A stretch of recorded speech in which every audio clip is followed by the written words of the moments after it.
നമസ്കാരം, ഇൻഫോടെക്കിലേക്ക് സ്വാഗതം. Consumer fed ഓണച്ചന്തയുടെ സംസ്ഥാനതല ഉദ്ഘാടനം ഇന്ന്. തിരുവനന്തപുരം സ്റ്റാച്യുവിൽ വൈകിട്ട് 5-ന് മുഖ്യമന്ത്രി പിണറായി വിജയൻ ഉദ്ഘാടനം നിർവഹിക്കും.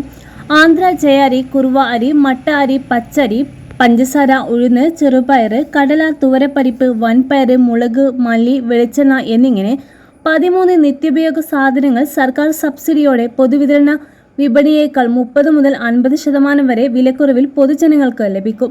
ദിനേശ്, റെഡ്കോ, മിൽമ തുടങ്ങിയ വിവിധ സഹകരണ സ്ഥാപനങ്ങളുടെ ഉൽപ്പന്നങ്ങളും പ്രത്യേക വിലക്കുറവിൽ ലഭിക്കും.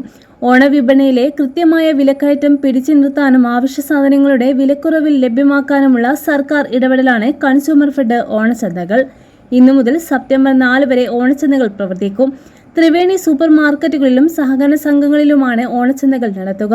അതിനിടെ സംസ്ഥാന സർക്കാർ AAY റേഷൻ കാർഡ് ഉടമകൾക്കും ക്ഷേമ സ്ഥാപനങ്ങളിലെ അന്തേവാസികൾക്കും നൽകുന്ന സൗജന്യ ഓണക്കിറ്റ് വിതരണം ഇന്ന് ആരംഭിക്കും. രാവിലെ 9:30-ന് തിരുവനന്തപുരം ജില്ലാ പഞ്ചായത്ത് ഹാളിൽ ഭക്ഷ്യപൊതുവിതരണ മന്ത്രി GR അനിൽ കിറ്റ് വിതരണത്തിന്റെ ഉദ്ഘാടനം നിർവഹിക്കും. പഞ്ചസാര, വെളിച്ചെണ്ണ, തുവരപ്പരിപ്പ്, ചെറുപയർ, പരിപ്പ്, വൻപയർ, കശുവണ്ടി, മിൽമ, നെയ്യ്, ഗോൾഡ് ടീ, പായസം മിക്സ്, സാമ്പാർ പൊടി, മുളക് പൊടി, മഞ്ഞൾപ്പൊടി, മല്ലിപ്പൊടി, ഉപ്പ് തുടങ്ങിയ 14 ഇനം അവശ്യ സാധനങ്ങൾ അടങ്ങിയ ഓണക്കിറ്റാണ് വിതരണം ചെയ്യുന്നത്. ഓണത്തിന് മുമ്പ് മുഴുവൻ AAY കാർഡുടമകൾക്കും ക്ഷേമ സ്ഥാപനങ്ങളിലെ അന്തേവാസികൾക്കും കിറ്റ് ലഭ്യമാക്കുമെന്നാണ് അറിയിപ്പ് വന്നിരിക്കുന്നത്.